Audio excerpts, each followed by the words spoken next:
Okay, ladies and gentlemen, we have reached the closing session of the 8th edition of the Future Summit. Now, we have an absolutely packed room here, and I can feel the energy, but I want to gauge it. So I'm going to ask you a question to kick off the last session. So, is everybody here in this audience having a good time at the Future Summit? Let's respond to that next time. Let's try that again. So is everybody here going to return to the Future Summit? Yes. One last time, I'm going to ask once more, is everybody here having an amazing time at the 8th edition of the Future Summit? Fantastic. Okay. So let's kick off the last session of the conference. So to open the last session of the day, we have a fireside chat on the banking industry in Pakistan. We will be joined by Zafar Masud, the chairman of the Pakistan Banks Association and president and CEO of the Bank of Punjab.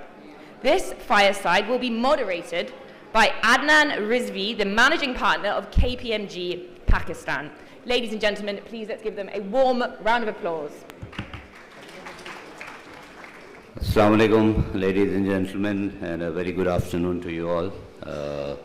Welcome, Zafar bhai, to what promises to be a slightly hard talk. So I will, in advance, apologies for the difficult questions which are going to come your way, because this is what the brief is from the organizers. That the idea is to have this session and clear up some of the perceptions which are there about the banking sector. So you are here primarily as the chairman PBA and answering questions on behalf of the entire industry. So good luck to you. Yeah. So I think the first question, and I think what everyone is talking about these days is about the ADR. So please educate us what is the issue with the ADR and the tax and the regulator wanting the banks to increase the advances, especially to the SMEs and the agriculture sector and all, and whereas the banks are focusing primarily on the corporates and then primarily to the government sector. So this is an issue which keeps on coming every time, and there's a lot of criticism on the banks on this front. So if you can let us know what is your view for the banking sector point of view. Thank you, Adnan. I always treated you as a friend, but इस सवाल के बाद मुझे थोड़ा शक सा पड़ गया और वाकई ये हार्ड टॉक ही होगी, क्योंकि जिस तरह आपने इतना मुश्किल सवाल पहले ही पूछ लिया, तो मेरा एक्सपेक्टेशन थी कि आप आखिर में पूछते कोई थोड़ा बहुत बात कर लेते, बट आपका मूड लगता नहीं है। वो डॉक्टर शमशाद की प्रेजेंस में तो मैंने कहा कि वो जो रेगुलेटर वाला हेड जो है ना वो पहनने हैं। So no, it's actually a very good question, and I'm very glad that you asked this question, because it helped me in allaying a lot of misconceptions about ADR tax issue. And you have also dovetailed the aspect of lending to agriculture and SME, and I try and respond to that too. So I'll divide your question in two parts. The first one is the ADR tax piece. So principally, if you ask the industry, we are not opposed to any taxation on us. We are already in the highest bracket of taxation in Pakistan and in the region, by the way. In any banking company, Pakistan is the highest there too. Now, keeping those two facts in mind, the fact is that we are not, and we are always ready to, pay the due share of tax. But our problem arises when you start charging us for something which is not related to the income. The tax it's a balance sheet tax. It is not an income tax, income related tax. And this is the principal issue that as an industry we are opposing to and reacting to.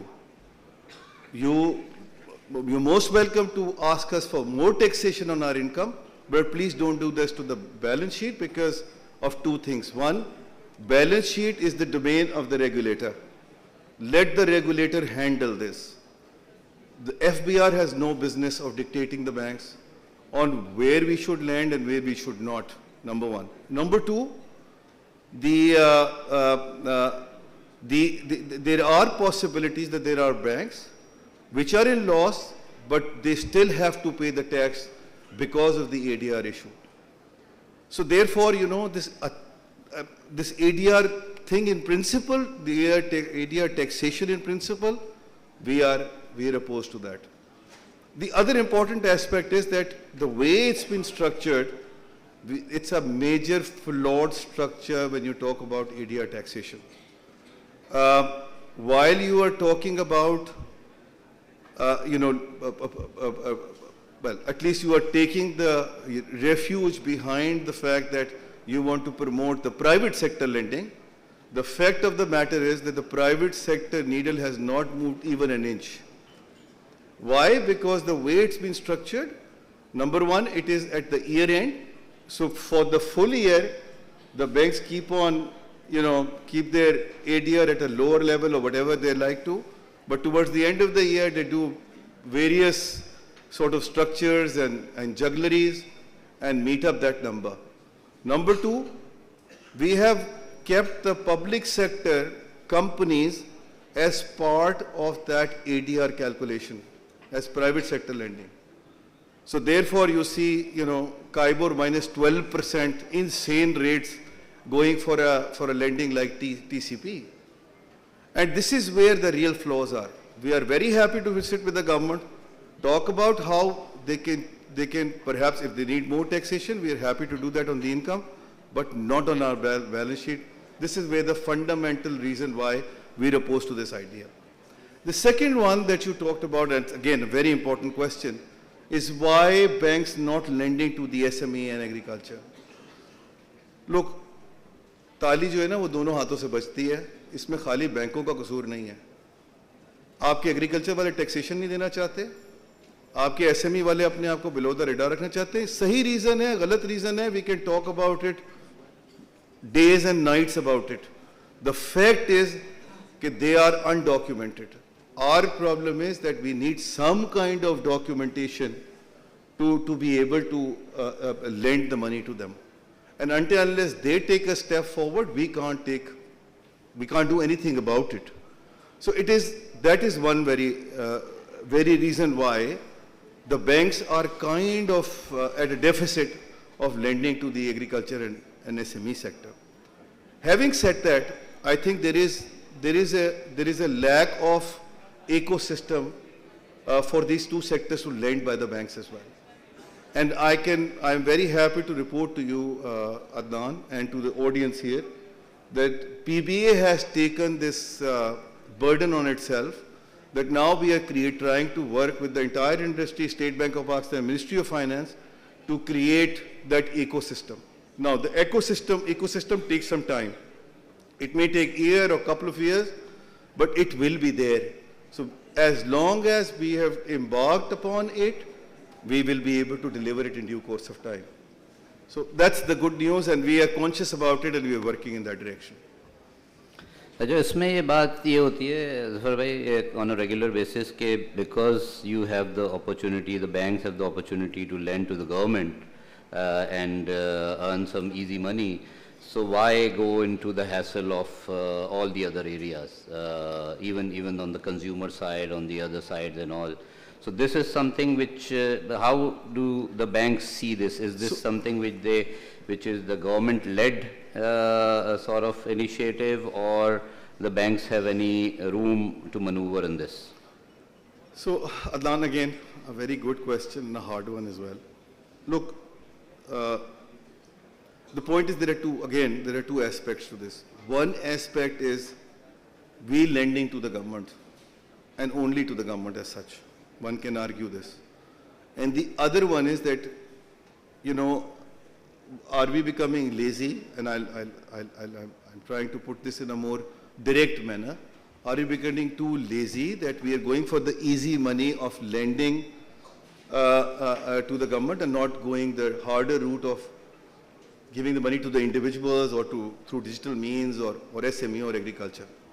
So on the first one, if anything, I would like you all to please appreciate that this is the banking industry in Pakistan which is taking care of the deficit of this country. 85% of the financing needs of this country, deficit financing of this country, fiscal deficit, are met through the banking sector. Now just imagine one situation where tomorrow the industry entirely decides, although we are not very, as an industry we are very competitive and we generally do not work together. But for a minute just assume that we decide tomorrow that we will not lend to the government. Can you imagine the extent of the crisis that has happened in this country? 85% of the deficit financing. So if anything, banking is doing a big service by funding this.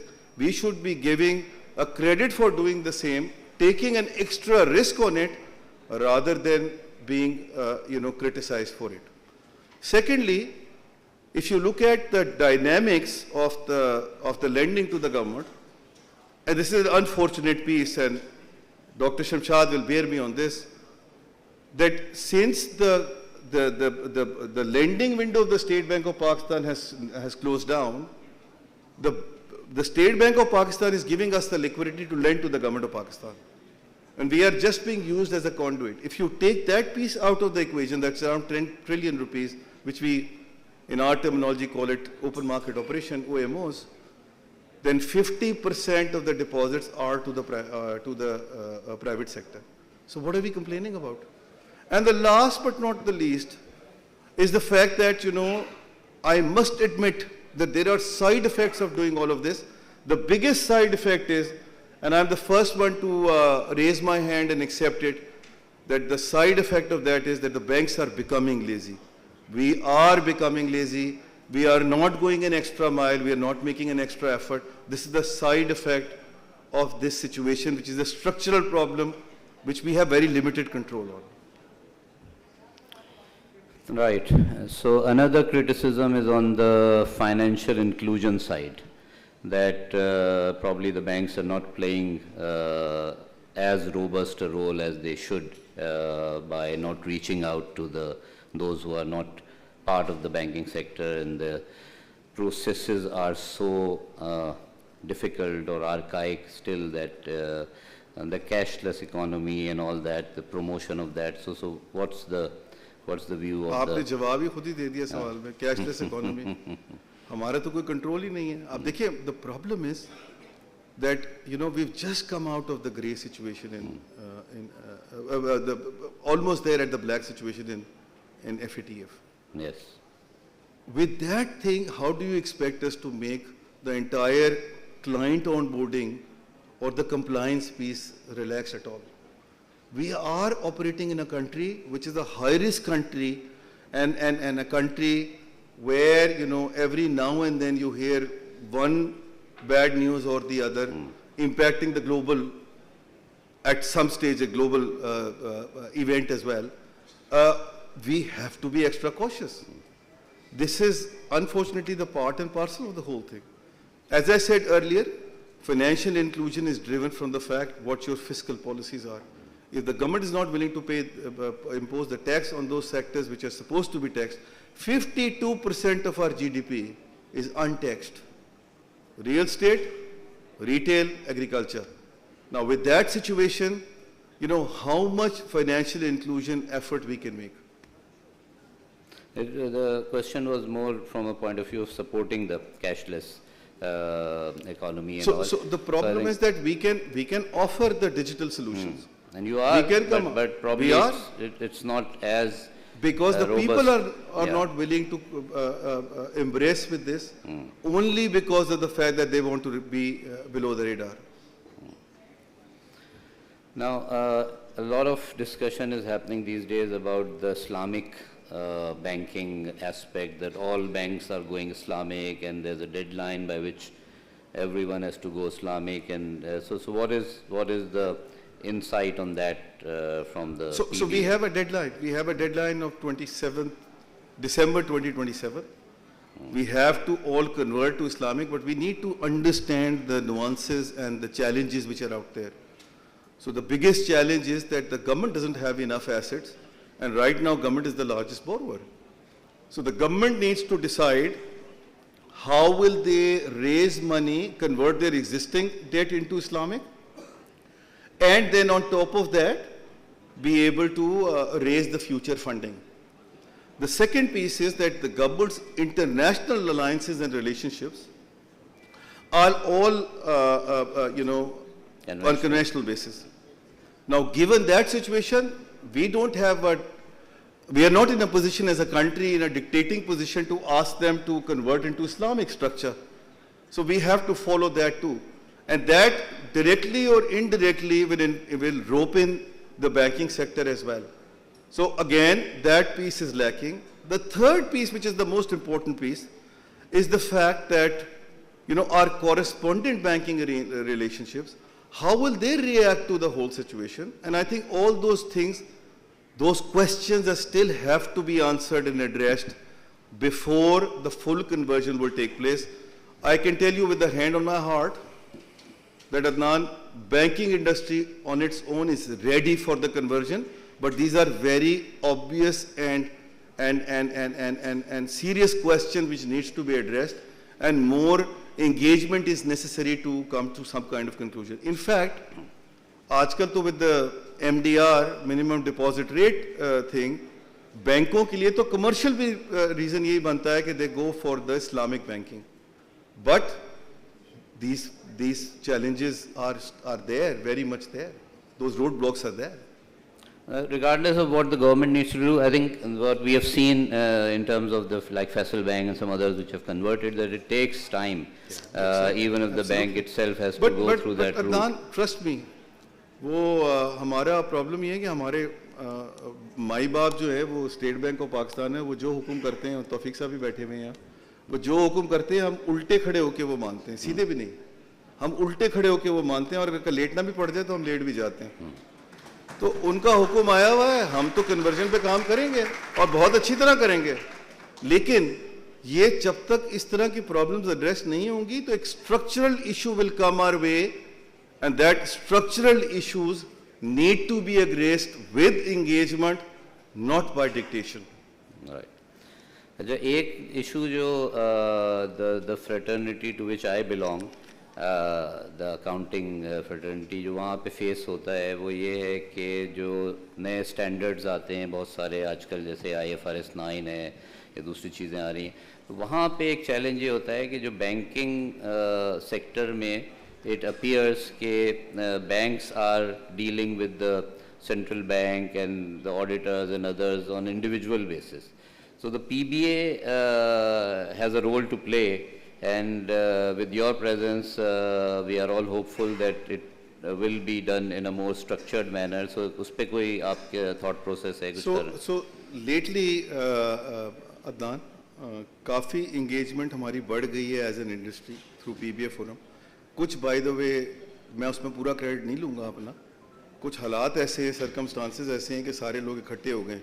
जब adversity होती हैं तो सारे इकट्ठे होते हैं. तो IFRS 9 आया, सारे इकट्ठे हो गए, हमने मिल के काम किया, स्टेट बैंक के साथ आज भी काम किया, PIA हम सब इकट्ठे हो गए, वो ज़बरदस्त तरीके से. फिर हमने जो है वो अभी जो ADR का पूरा इशू है उसमें पूरी industry is on the same page.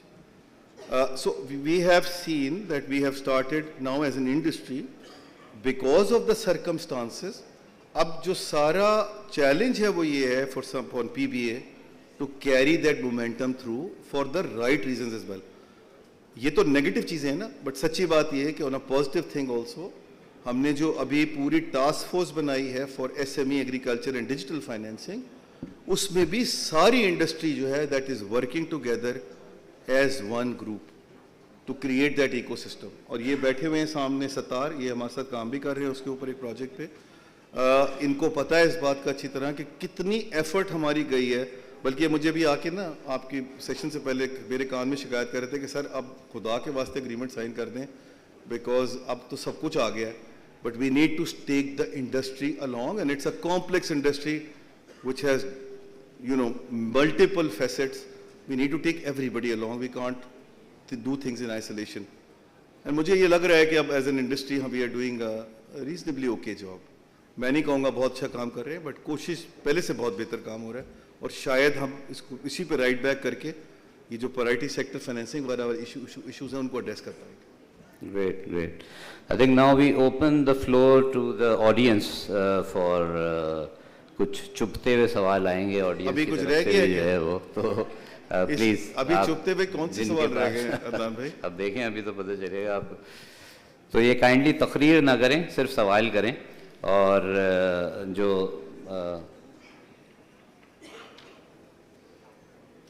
अस्सलाम वालेकुम, मेरा नाम फैसल हफीज़ है किफ़ाया इन्वेस्टमेंट से. मैं जब डेटा देखते हैं तो पता चलता है कि पाकिस्तान में जो डिपॉजिट्स इंक्रीज़ हो रहे हैं वो तकरीबन 4 ट्रिलियन से हुए हैं, और गवर्नमेंट को जो लोन चाहिए वो 7 ट्रिलियन है. तो ये सस्टेनेबल तो नहीं है. तकरीबन पूरा का पूरा ही गवर्नमेंट को चाहिए जो इंक्रीमेंटल डिपॉजिट्स का है, और बैंक्स भी इसी तरह चल रहे हैं. और मेरे ख्याल से जो इन्वेस्टमेंट्स का रेशियो इंक्रीज़ ही होता जा रहा है. 56% मेरे ख्याल से हो गया था, और अब शायद हर साल इंक्रीज़ ही होगा, क्योंकि इंक्रीमेंटल डिपॉजिट्स का तो ज़्यादातर लोन में ही जा रहा है, गवर्नमेंट को इन्वेस्टमेंट्स में जा रहा है. तो ADR एक तरह से बेहतर भी है कि शायद इस प्रैक्टिस को किसी तरह से रिड्यूस करे, लेकिन इसका हल क्या है आखिर में? किस तरह ADR टैक्स की बात करें हम? ADR टैक्स जो है, हाँ, वो आप ये कह रहे हैं कि ADR tax is good measure so that it may be able to. अच्छा देखिए, इसमें दो वो जनरली भी पूछ रहे हैं कि ADR रेशो के ऊपर इसका क्या ADR रेशो तो इम्पैक्ट आ रहा है. Doesn't mean in isolation anything ना. हाँ, बिल्कुल. अगर टैक्सेशन वाला पीस जो है ना, मैं उसके ऊपर आपसे गुजारिश करूँ, जैसे मैंने पहले कहा, we are not opposed to the idea of ADR taxation, but there are obvious loopholes and problems which need to be addressed, which we are happy to sit and address. We don't have a problem. Principally speaking, you should not be taxing the balance sheet items, you should be taxing the incomes. ये बसाई साहब बैठे हुए सामने, ये he'll bear me on this. Adnan बैठे हुए, ये उस्ताद हैं, इनसे आप पूछ लीजिए. Principally speaking, आप ज़रूर लीजिए हमसे, मगर ये ना कीजिए, हम उसको अपोज कर रहे हैं. दूसरी बात ये से मैंने पहले गुजारिश की थी, देखिए मुझे बताएं क्या करें हम गवर्नमेंट को मना कर दें, तुम्हें पैसे नहीं दे रहे. आप क्राइसिस सोच सकते हैं कितना बड़ा होगा, ये बिजली बंद हो जाएंगी लाइटें आपकी सारी. तो ये तो आप लोगों को तो हमें शाबाशी देनी चाहिए, तालियां बजानी चाहिए इस बात पे कि जी पैसे दे रहे हैं आप लोग हमें क्रिटिसाइज कर रहे हैं. Thank you. बड़ी मुश्किल से कह के तालियां बजवाएंगे. जी कोई और साहब थे? जी अस्सलाम वालेकुम everyone. Asad Hamid Khan here from HCCA Pakistan. जी जी. So I see a lot of cameras in front of you. Maybe आप खड़े हो जाएंगे तो सही हो जाएगा. Absolutely. So my question is that वो कैमरे वाले भी खड़े हो गए अब. जी. This is called synergy, synchronized. So my question would be, see, with the new standards that have come in the sustainability reporting space and the new guidelines that have been set by the regulators, the Securities and Exchange Commission of Pakistan, supported by obviously the central bank. So how well do you think the banking sector and the ecosystem around it is geared to embrace firstly the environmental social governance guidelines and also the upcoming sustainability reporting standards? Thank you. Very good question. अच्छा देखिए, इसमें जो एक तो जो important बात है इसमें वो ये है कि ऑब्वियसली अगर SCP ने हमें कह दिया है तो हम तो रिपोर्टिंग अब करनी शुरू कर देंगे. जो बड़ा पीस है ना वो स्टेट बैंक ऑफ पाकिस्तान की जो गाइडलाइंस हैं फॉर लेंडिंग, जिसमें उन्होंने अब इनबिल्ड कर दिया है the requirement of the compliance with the जो ग्रीन बैंकिंग गाइडलाइंस जिसको कहते हैं, वो एप्लीकेबल है from 2025 onwards. We are preparing ourself for it. उससे बहुत बड़ा फ़र्क पड़ेगा, मगर स्टेट बैंक ऑफ पाकिस्तान का एक कंस्ट्रेंट है एंड राइटली सो कि वो डायरेक्टेड लेंडिंग नहीं कर सकता. वो नहीं कह सकता कि आप इसको पैसे दें उसको पैसे ना दें. तो ये बैंकों के पास ही at the end of the day एक आके उन्हीं के पास बॉल रुकेगी उनके कोर्ट में कि उन्होंने किस तरह इसको आगे लेके चलना है. इत्तेफाक की बात है कि आज सुबह हमारी मीटिंग हुई है, फाइनेंस मिनिस्टर ने वो चेयर की थी and industry minister was also there. We have just come out with the option of EV 2-wheeler and 3-wheeler financing, concessionary, जिसके अंदर सारा आर्गूमेंट इस बात पे हो रहा था कि किस तरह हम बैंकों को भी इंसेंटिवाइज करें कि वो इस प्रोडक्ट के अंदर जाएं, और किस तरह हम कंज्यूमर को भी इंसेंटिवाइज करें. कंज्यूमर को इंसेंटिवाइज करना फिर भी आसान है, बिकॉज आपने एक उसको इंटरेस्ट फ्री लोन दे दिया फॉर एग्जांपल, और उसको आपने कैपिटल सब्सिडी दे दी. लेकिन जो बैंक्स हैं वो फिर भी नहीं आना चाहते. They always have an objection on one thing और दी अदर कि जी हमारे टाइम पे पैसे नहीं सब्सिडी के आते गवर्नमेंट से, हमें जो है इसमें वो क्लाइंटेल जो है वो ऐसा मिलता है कि जो हमें नहीं सर्विस करना पड़ेगा. तो we have to build enough incentives in the system for the industry to land to this industry, and this is the key. उसके लिए ज़रा गवर्नमेंट को फिस्कल स्पेस निकालनी पड़ेगी, जो मेरे ख्याल से द रेजोल्यूशन एग्जिस्ट. जी हाँ. अस्सलाम वालेकुम. सर मेरा सवाल पहले तो माजद उस सवाल के ऊपर सिंपल सा एक सवाल है कि एग्रीकल्चर टैक्स रियल एस्टेट पर हम एक ज़माने से बात कर रहे हैं टैक्सेशन की, तो इसमें पॉलिटिकल प्रेशर कितना है और टेक्निकल एस्पेक्ट इसकी क्या है, मतलब क्या उसका रेशो है कि क्या इसमें पॉलिटिकल चैलेंजेस क्या हैं इस टैक्सेशन के और उसका कितना रोल है, और बाकी इसके दूसरे एस्पेक्ट क्या हैं. दूसरी एक छोटी सी बात कि सर बैंक की जो what I feel in terms of industrialisation कि जो इंडस्ट्री में जो मतलब जो एक रोल बैंक का होना चाहिए इंडस्ट्रियलाइजेशन के लिए पाकिस्तान की, there is a very key role of Pakistan banking sector, but what I believe which we expect as a nation, I think वो रोल अभी तक जो है वो बैंकिंग इंडस्ट्री इंडस्ट्रियलाइजेशन के लिए जो है वो अपना रोल प्ले नहीं कर पा रही. तो इन दो एस्पेक्ट से अगर काइंडली आप. Thank you. अच्छा, पहला वाला तो देखिए मैं सिर्फ आपको एक बात बता दूं, ऑब्वियसली मेरा तो कोई उससे ताल्लुक नहीं, ना एग्रीकल्चर से ना टैक्सेशन से. मैं सिर्फ आपको एक चीज़ बता दूं कि आपका इसमें ग्रामी क्या है, शेयरोज. देखिए जब सरकार कोई काम करना चाहती है ना तो वो काम कर लेती है.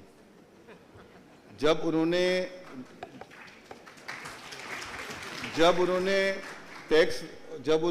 रिकवर करना था, ये आपके डॉलर की लीकेज को रोकना था तो उन्होंने उसको रोक लिया. जब उन्होंने बैंकों से इंपोर्ट को मैनेज करना था तो उन्होंने करवा लिया. तो जब गवर्नमेंट करना चाहती तो वो कर लेती है. जिस दिन गवर्नमेंट करना डिसाइड कर लेगी कि मैंने टैक्स कलेक्ट करना है एग्रीकल्चर से और रिटेलर से, उस दिन उसको कोई ताकत जो है वो नहीं रोक सकती उसके लिए. अब आप उसको पॉलिटिकल समझ लीजिए या अदरवाइज समझ लीजिए, ये मैं आपको सिर्फ ये बताना चाह रहा हूँ. दूसरी बात ये कि आपकी बात बिल्कुल दुरुस्त है कि जो बैंकों का रोल है इंडस्ट्रियलाइजेशन में वो ज़्यादा बेहतर होना चाहिए. अब मैं उसमें आपको ज़रा थोड़ी सी टेक्निकल बात हो जाएगी, बट मैं ज़रा थोड़ा सा एक्सप्लेन कर दूं. देखिए बात ये है कि project financing per se is a very specialised area, and ideally we should have project financing specialised institutions जो पहले हुआ करते थे और अब नहीं हैं. और हम अब 80% हमारी इंडस्ट्री जो है वो यूनिवर्सल बैंकिंग के ऊपर चल रही है. जो एसेट्स हैं वो यूनिवर्सल बैंकिंग के पास हैं. तो अनटिल एंड अनलेस थोड़ा सा कुछ सिस्टम में शेकअप नहीं आएगा, कोई स्पेशलाइज्ड इंस्टीट्यूशन नहीं आएगी, उनको सपोर्ट नहीं मिलेगी फंडिंग की. हो यही रहा है कि जो रिपोजिटरी है फंडिंग की, चीपर फंडिंग की, वो यूनिवर्सल कमर्शियल बैंक्स के पास है, 8-10 लोगों के पास. बाकी जो लोग हैं वो हमेशा डेफिसिट पे रहते हैं. इनके पास स्किल सेट नहीं है, उनके पास स्किल सेट है मगर फंडिंग नहीं है. So therefore you have a problem and a gap at hand which needs to be addressed. उसके लिए स्पेशलाइज्ड इंस्टीट्यूशन भी बन सकते हैं, उसके लिए रेगुलेशंस भी हो सकती हैं, but yes this is a problem and we need to address it. Sir ji, we have time for 2 more questions. जी Khalid. My question, we always talk about the non-documentation of the economy. More than 50% of the economy is undocumented, and my understanding is that the banking sector can contribute a lot in documentation of this economy. But unfortunately this is not being done. Can you share what kind of products are in the pipeline and how the banking sector can contribute on the documentation of this economy? मैं आपसे agree नहीं करता तो मैं जवाब क्या दूंगा? Sorry? तो मैं आपसे इस बात पे एग्री नहीं करता तो मैं जवाब क्या दूंगा? ये तो आप मुझे बताएं कि हम क्या कर सकते हैं. Why don't they come into the banking sector to facilitate them? Because उनको टैक्सेशन के इश्यूज हैं, हमसे तो कोई प्रॉब्लम नहीं है. उनको टैक्सेशन के इश्यूज है. मैं खास साहब मैं आपको बताऊं 2 बातें on a serious note. एक तो मेजर जी एक तो उनको ऑब्वियसली वो उनको डर लगता है. अब हर कोई तो खालिद साहब आपके पास नहीं आ सकता ना, जरा इनको हैंडल कर लो तो बेचारे घबराते. एक तो नंबर 1 ये. नंबर 2 ये है, और सच्ची बात भी है, घबराना भी चाहिए। दूसरी बात ये है कि मेरा ख्याल है हमारे सिस्टम्स भी इतने ज़्यादा गियर्ड अप नहीं है जो आप फरमा रहे हैं, तो मैं खुद अपने आप को क्रिटिसाइज कर रहा हूँ।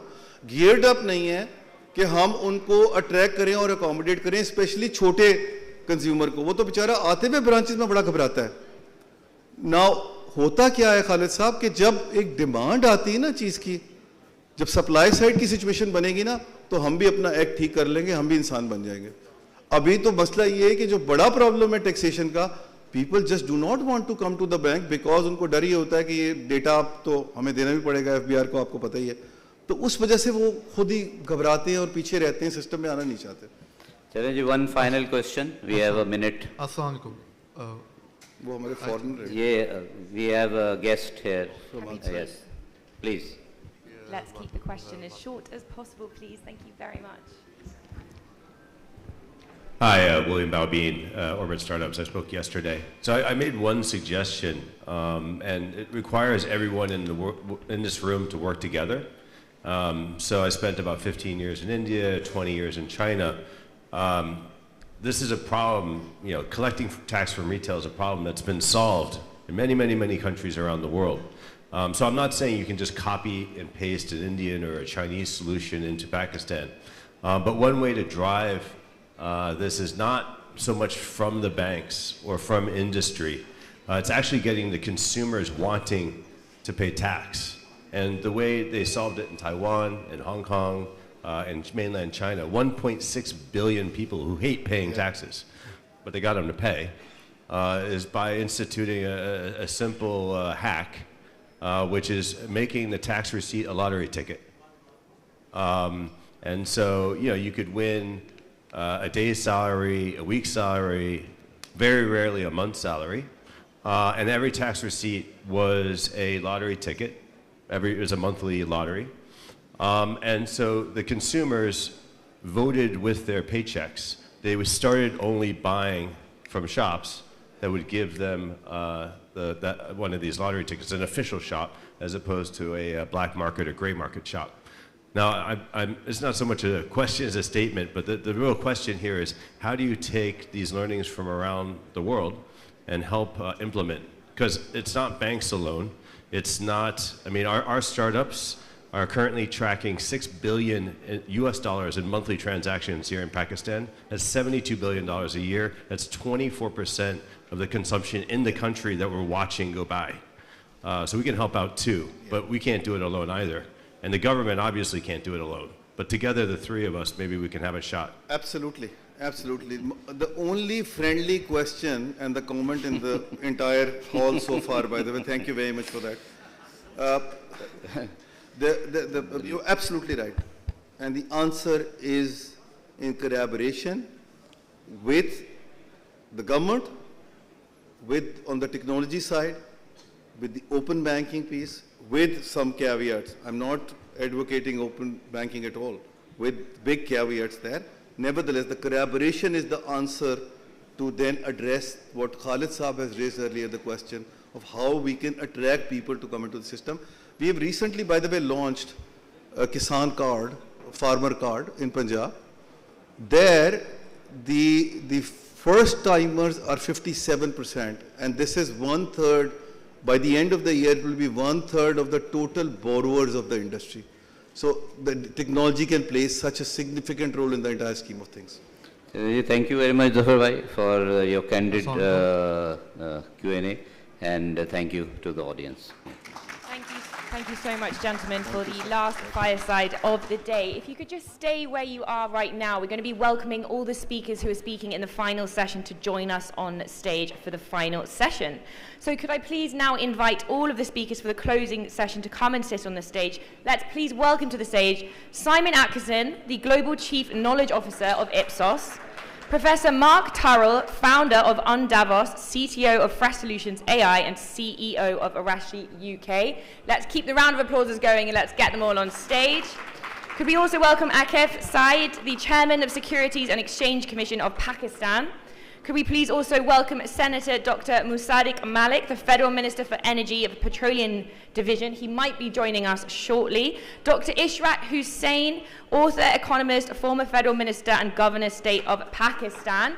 Let's keep the round of applause going. Could we also please welcome Air Chief Marshal Sohail Aman, Pakistan's Chief of Air Staff 2015 to 2018. Also joining us on stage is Amir Shahzad, Executive Director from Unity Foods, and of course, the wonderful Zafar. Ladies and gentlemen, let's give them a round of applause and let's get these gentlemen on stage. Thank you very much. Are we missing Professor Mark Turrell? He can join us on stage shortly if he is not in the room. Mark, if you can hear us, please join us in this room for the final session. So, I think we should get started, and let's welcome Simon Atkinson, who is the Global Chief Knowledge Officer of Ipsos, to join us on the podium. Please give him a warm round of applause. Thank you, Jules. Thank you, everybody, for the warm welcome. Thank you to the Nutshell Group for putting this together. What I'm going to share with you today is an international study, a global study that Ipsos, a market research company, has done, but in particular to think about what the findings mean for Pakistan. So this study is live now, a new report, and we're going to talk you through the key headlines, the key findings of that study in the next few minutes. Now, we're a research company, and it's powered by a survey, a very big survey, 50,000 interviews across 50 countries, including Pakistan, covering most of the world's population, almost all of its GDP. We did this research earlier in the year, and all of the results are weighted to the population profile. We've done it online, including in Pakistan, so we've got a consistent methodology. But the idea being that this study is grounded in the views, orientation, worries, attitudes of people around the world.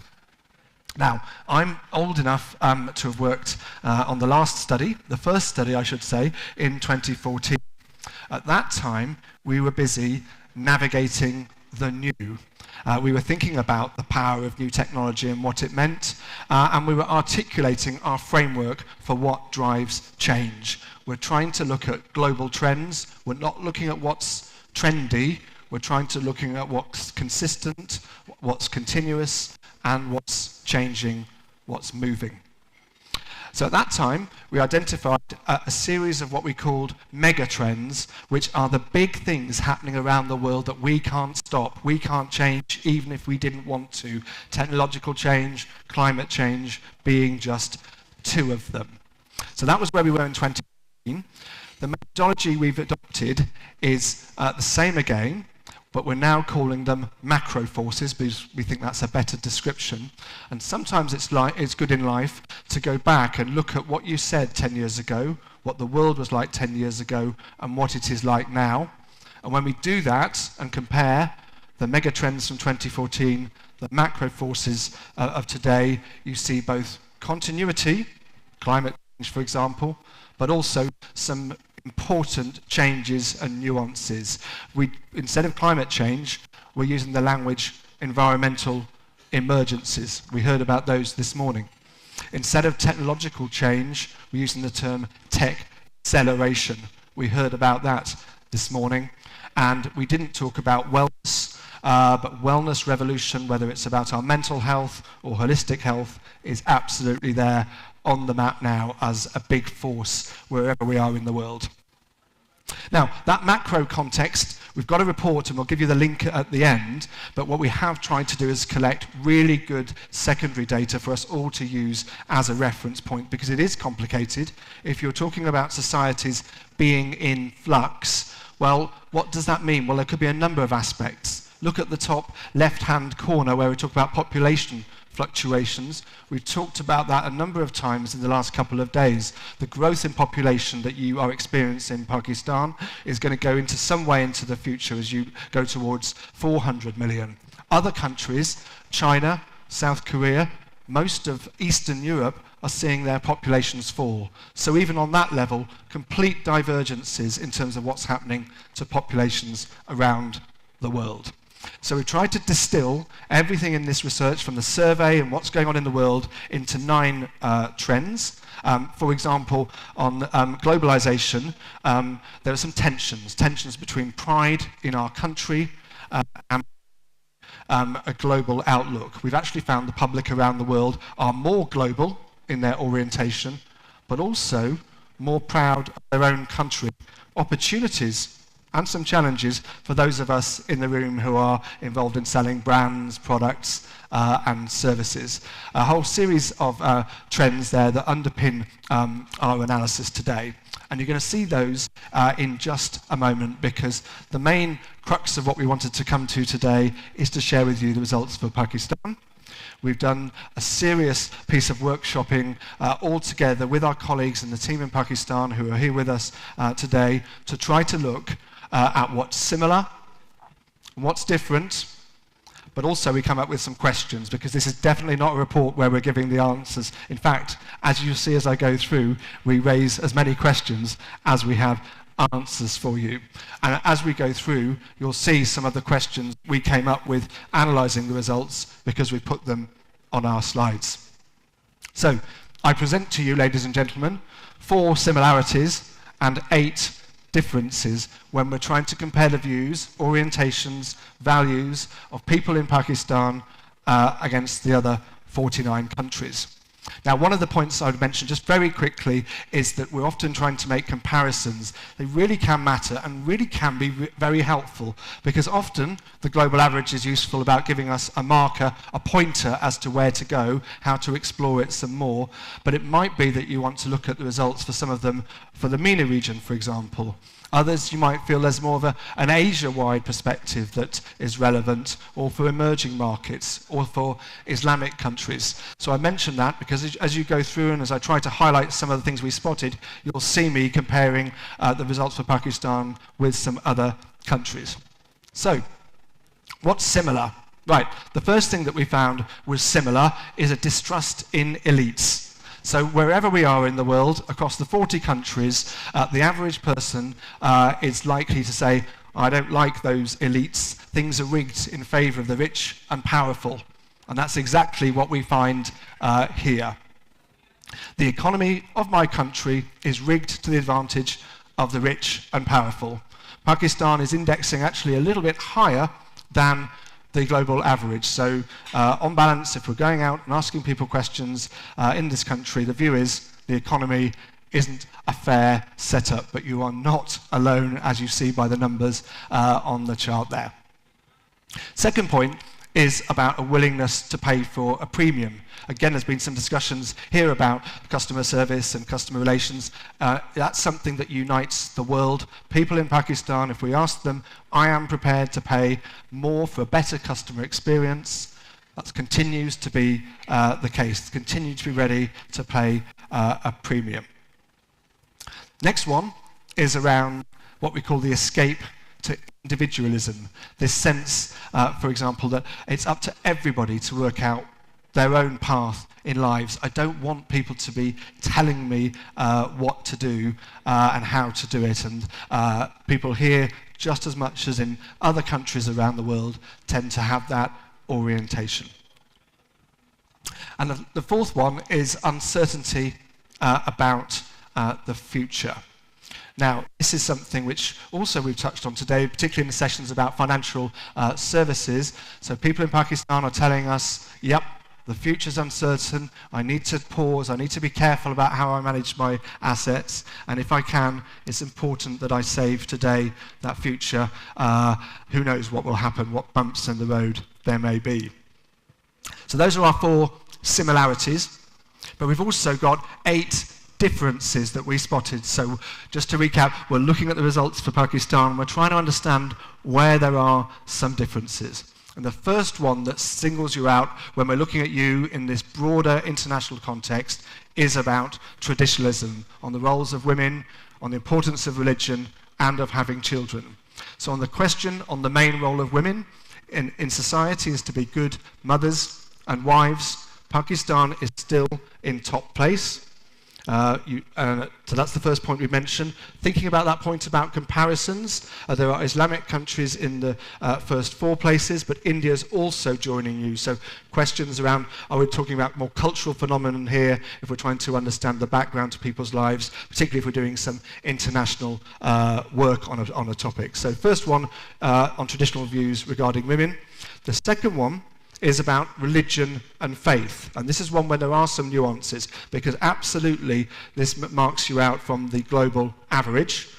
Pakistan is really, really high, look, in the 90s, but you're not alone there. Indeed, if anybody were to say the world is a secular place these days in many countries, that's not the case, because if I draw the line at 50%, most countries in the world, we have people saying that my religion or faith is important to me. Next one is about having children. This is the question about whether you think it's most people ought to have children. Not how many children, most people ought to have children. And here, having discussed this at length in the office, we raised the question about whether this is around a strong sense of duty to society, which we also see in other countries, including India, because we see it really strongly in the next one, which is around it's more important to put the needs of others before my own needs. You're out as the number one on that point, and that's something that we found a lot of interest in presenting these results. Second one is around nostalgia, remembering that bygone era. I would like my country to be the way it used to be. Strong view here in Pakistan that that's exactly how I would like it to be. Question, what does it mean? Is it about remembering a glorious past that was amazing, or a synthetically glorified past that we like to look on? Or actually, is it a comment that I don't like how things are right here, right now? So Pakistan index is high on this point, and it's one for debate. Also, the point we mentioned is you're not alone on that one.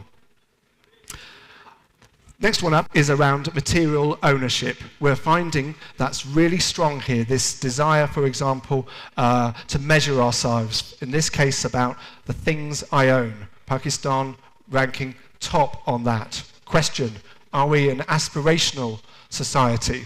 Opportunity, how can businesses here in this room take advantage of that and make you one of the people who are a sign of success?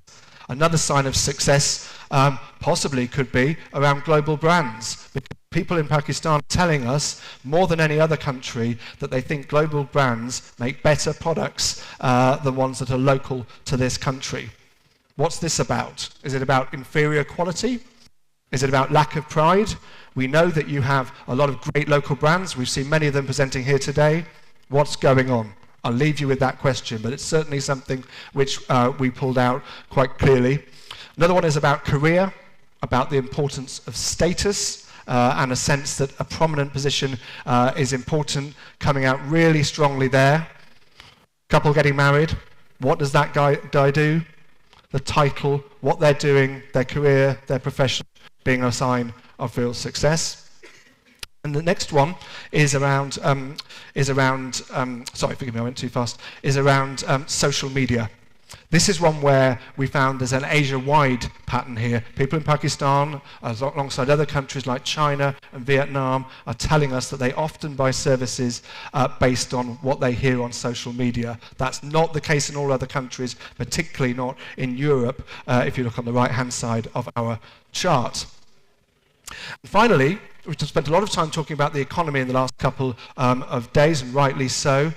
Certainly the people in Pakistan, I think, would agree with you on that prioritization. They're telling us, more than in other countries, it's really critical we develop the country's economic growth, because that's what's going to enable us to look after ourselves, people's happiness and well-being better.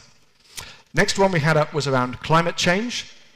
We in Pakistan are the most worried, the most affected, the most worried about environment. Look at this one. We're heading for a disaster if we don't change our ways. That's the mood. On electric vehicles, very open to it as well. It's important that people in my country switch to electric motors. It looks like there's a real opportunity there as the industry develops. Techno wonder is another variation. People in Pakistan, super up for technology adoption. We need modern technology. This is what's going to solve our problems. Again, a theme of this conference. People in Pakistan are also up for another thing we discussed this morning, AI. AI, on balance, is a good thing. If jobs are lost, more will be created by AI. Some other countries, look at the right-hand side of the chart, including the one I'm from, are more in the worried end of the spectrum. So an openness about technology, bring it.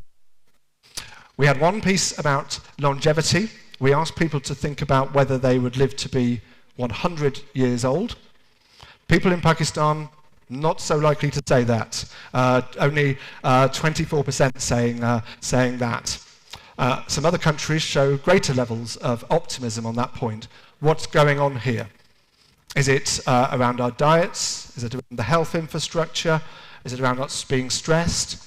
Or is it around a lack of confidence? Other countries have different views on this question. It's complicated. Look, Japan, where people do often live to 100, is at the furthest end of the spectrum and really not thinking they're going to make it that far. So questions around confidence of a nation might be a thing to explore off the back of this.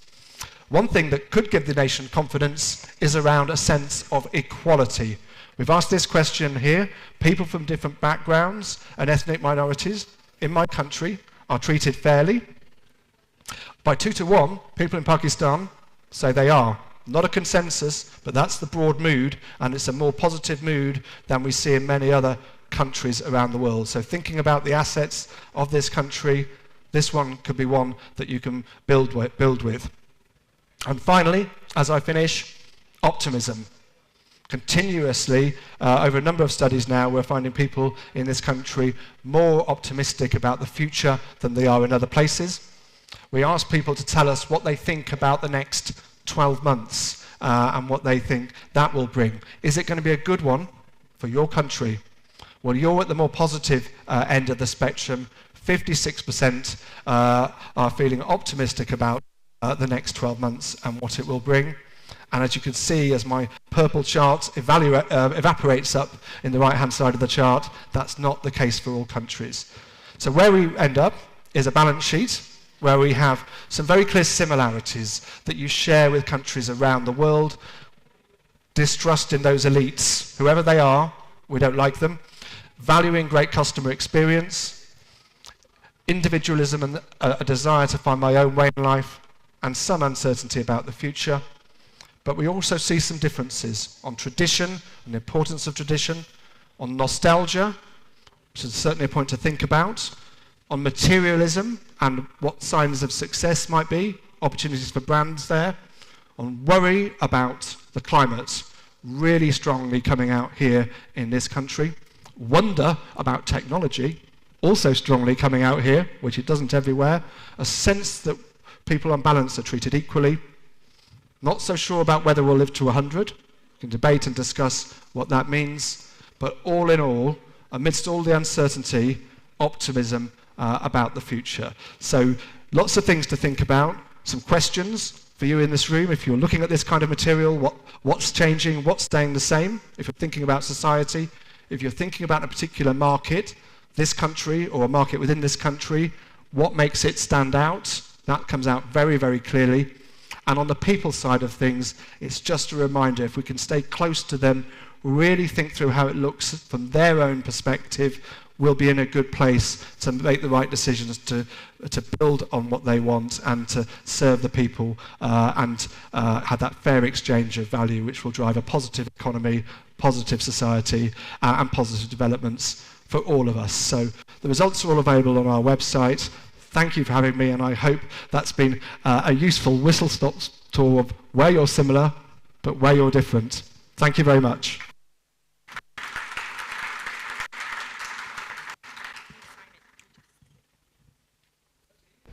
Thank you, Simon. That was truly insightful, and I really like the term techno wonder. It's definitely been clear throughout this conference that the people of Pakistan are certainly open to tech innovation. So next up this afternoon, I would like to welcome to the stage Professor Mark Turrell. He is the founder of Davos, the CTO of Fresh Solutions AI, and the CEO of Orcasci. I hope I've pronounced that correctly. He's also a published author and has held over 14 TED Talks. So please welcome him to the stage and also correct me if I've got any of that wrong. Thank you and welcome Professor Mark Turrell. Hello, hello. Before I get started, I'd like some help. Okay? Like some help? We're going to do a little experiment. So, I'd like you all to take one hand and put it over one eye. Okay? It's good? Now, with your other hand, I would like you to make a little thing, and I'd like you to look through it. What have you all partly invented? The telescope. It actually turns out for ages we'd had lenses. Glasses was not new technology, but it took a guy called Galileo.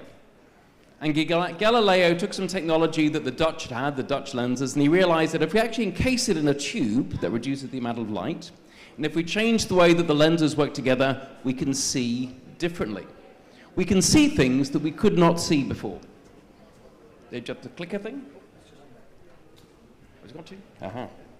I can now see the clicker. One of the things that he could see in Venice was that he could see the ships, and his clients could see the ships 2 hours faster than anybody else, because he could see further. Now, what might this be useful? If you're doing trading and you know the price of things before it happens, this would be valuable. Seeing things, the technology to see things differently is clearly valuable. And so today we'll be going on a little journey. For us as leaders and working with organizations, we'll be looking a little bit about technology to see things, but also I'd like us to start thinking about seeing differently. Because after all, right now, the future is written by those people that might have seen the same things as everybody else, they just interpreted it in a different way. Now, during this talk, there's been a lot of talk about AI, but I think it might be quite interesting to go back to 2016. 2016 was the year of chatbots.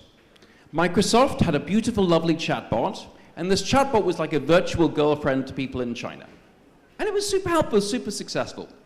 Microsoft decided to then do an upgrade, and they made Tay, another lovely, fantastic chatbot.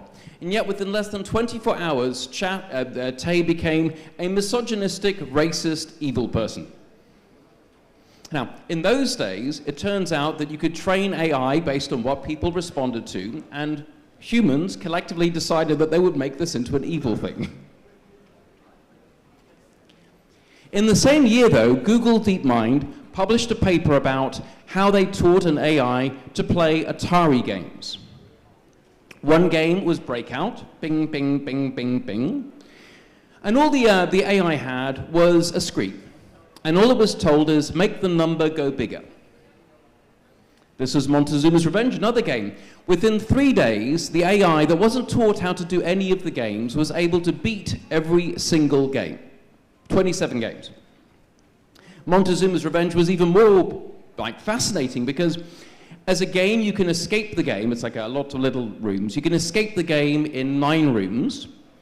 The AI could do it in 11, but there were 35 rooms, including secrets and traps and Easter eggs.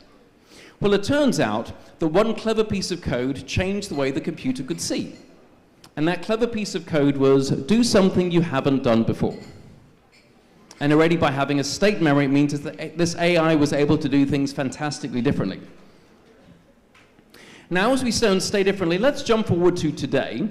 And in fact, let's go to, technically, yesterday. Now, this is a picture of me last year, and I remember being here on stage talking about AI, and relatively few people had really got into AI that much. I'm not going to ask the question today. But here, I don't know if you can see, right now, yesterday, I did a few things on ChatGPT. One is that I took a picture of your sponsorship board, and I said, please give me information about every single company on your sponsorship board. And for me, sitting there, taking a picture here, it was able to read the logos and come up with a list of every single company and what you did, instantly while I was sitting there. Now I decided to use Persona because I love innovation, I'm very lazy, and so rather than, let's say, doing massive amounts of research, but there is great research that's available, right now I just said, well, can you just please pretend to be members going to a conference? right now, because there's whatever, 15 terabytes of human knowledge that's been encapsulated, stored, connected together, the AI is already, even today, able to sort of see you as a world really fairly accurately, and we can then use this to help guide our business decisions, our plans. So then we get into, well, what are we really doing here? What I think what's happening now is that we're adding capability. We're adding capability for us as individuals. We're adding capability for us as organizations. So then, it goes into what are you capable of when you see differently? Now, I do have a quick question just to understand how many people see differently, and I asked this question last year, but I'll ask it again. So we've now, for this particular session, we've now been going for, let's say, 20 minutes. In the last 20 minutes, how far have we physically moved? In terms of meters or kilometers? Anybody want to rate a guess? Not moved at all would sound sensible, wouldn't it? In fact, we've moved about 500 kilometers. We've moved 500 kilometers in the last 20 minutes. Why is that? Have you noticed that it gets dark outside? Why does it get dark? It's not that the sun goes down, it's that the Earth spins at 1,200 kilometers per hour. And that means that if you change your frame of reference to here today into the Earth, we've moved quite literally, measurably 500 kilometers. We've also gone 10,000 kilometers around the sun. And we've also gone 150,000 kilometers in the galaxy, the Milky Way. If we change our measurement point, we get completely different answers. At this point, this should make us question reality. Now, particularly, how many here are entrepreneurs or more entrepreneurially minded? Just give me a feel. So there's a reasonable number, not a huge amount of entrepreneurially minded people, but that's okay. But right now, particularly if you look at doing things new and different, you need to see differently. So as we like to sort of pull together some things here, we have then a notion that we have as individuals, we have tools and capabilities, and we have some perspectives that we can bring in. So we have therefore personal side. Now many of us work within organizations, and that means that there's an organizational context that we have as well. Now our organization has capabilities, either that we have ourselves or with partners, but we also have perspectives as well. I've spoken to here a number of companies, sometimes the CEO is new, or sometimes it's a family business. There's just different perspectives that come up, and quite often it could be the same company selling to the same companies, with the same customers, with the same kind of money, and yet different perspectives can change the answer dramatically. But now what I'd like to add in is technology. Because I think sometimes we don't understand or appreciate how much technology is like wind that can push everything. Back a few years ago, there weren't that many conferences talking about artificial intelligence. Davos, World Economic Forum, there are about 100 pavilions on the street. Countries have pavilions, countries have pavilions. Back in 2023, only 2 out of 100 of those venues even mentioned AI. AI was like, nobody was talking about AI. This is January 2023.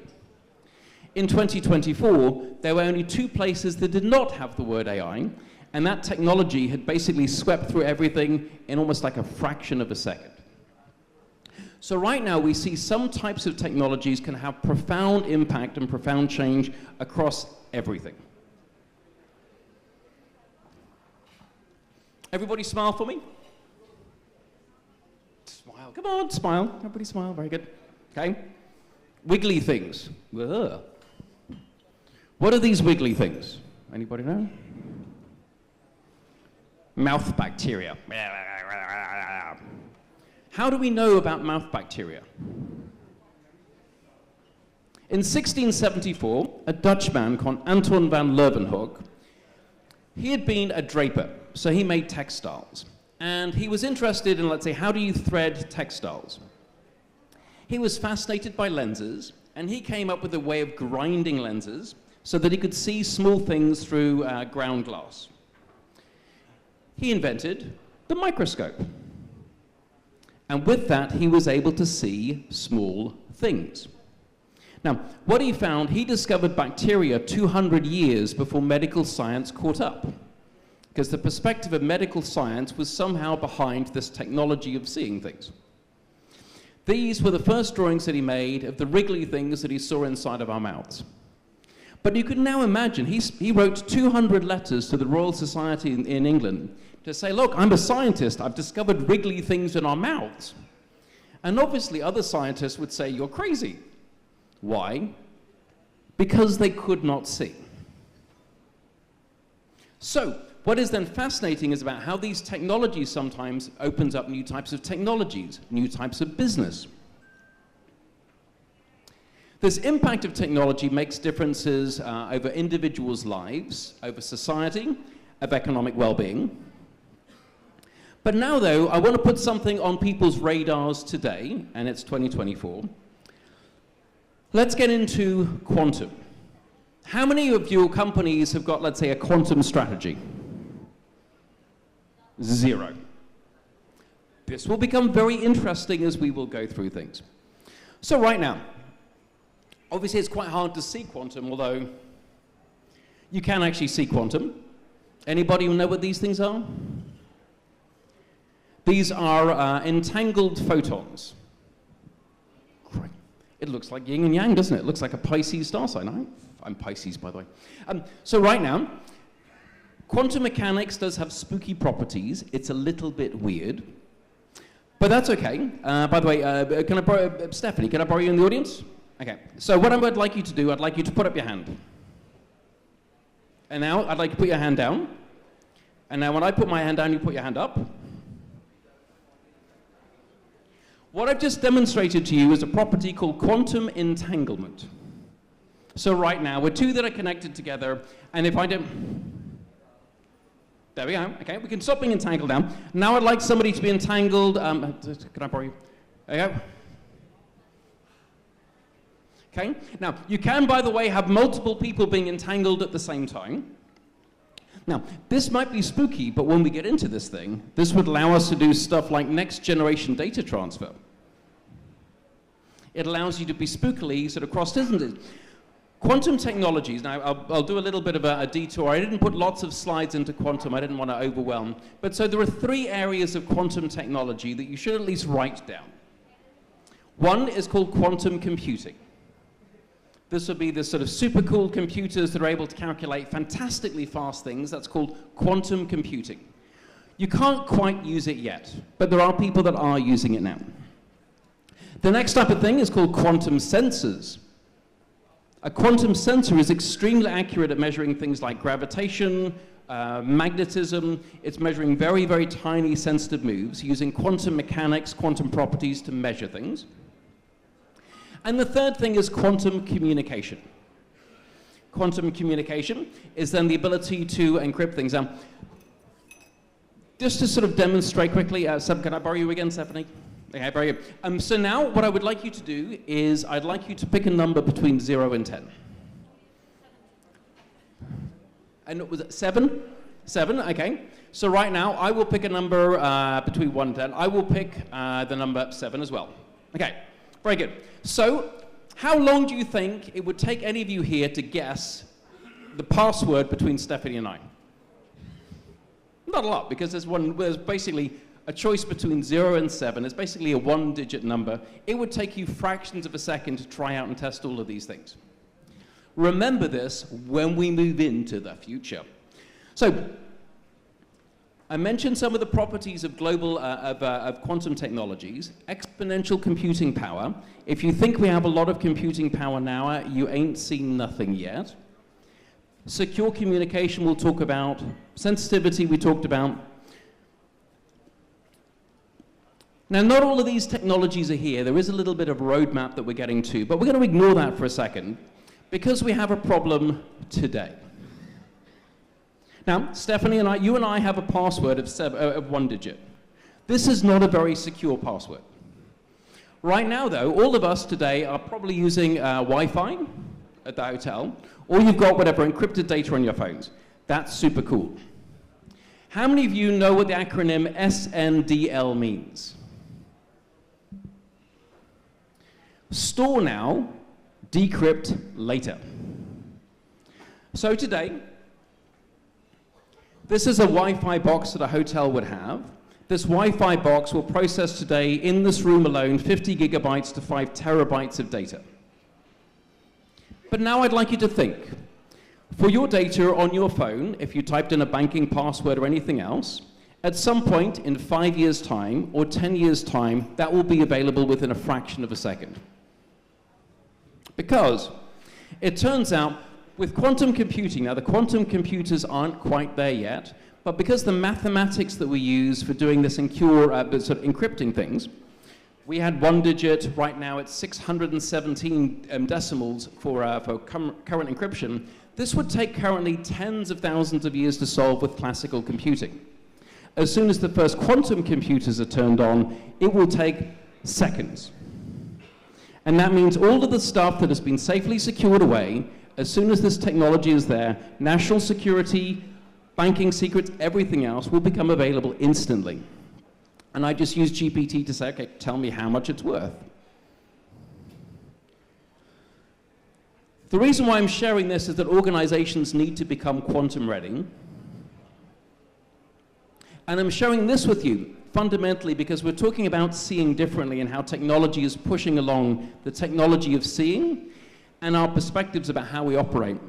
Because tomorrow starts today for those people who see further and who see differently. And with that, I'd like to say thank you very much, and I love being here. Thank you.